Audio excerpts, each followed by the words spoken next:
Hey guys, it's Andrew from Cardinal Kia. In this video, I'm going to show you how to use your blind spot viewing monitor in the newly refreshed 2023 Kia Telluride.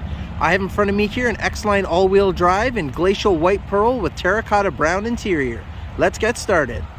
Okay, so to start us off, we're going to head into the 12.3-inch infotainment screen, and we can either swipe to the left from the home screen and hit setup in the bottom corner, or you can even hit setup from the bottom right on the outside of the screen.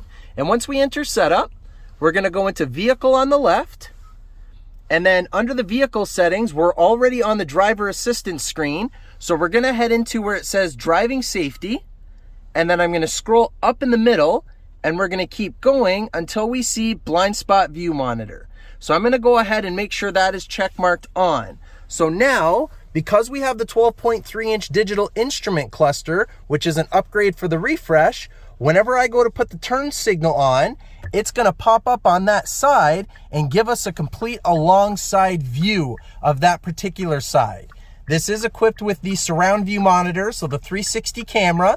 So it uses the cameras that are in the side mirrors to display this image for you. And again, even if I go and I switch the signal to the other side, it'll pop up on there to give me that side's alongside view. And it doesn't matter what theme we happen to be on in the instrument cluster, it's still going to pop up and let us know, give us the image of alongside each side. And if for whatever reason you decide you don't like this feature, it's too distracting, you can just make sure that you have it turned off, and then it won't show up when your turn signal's on. And that's how you do it. Thanks for watching, guys.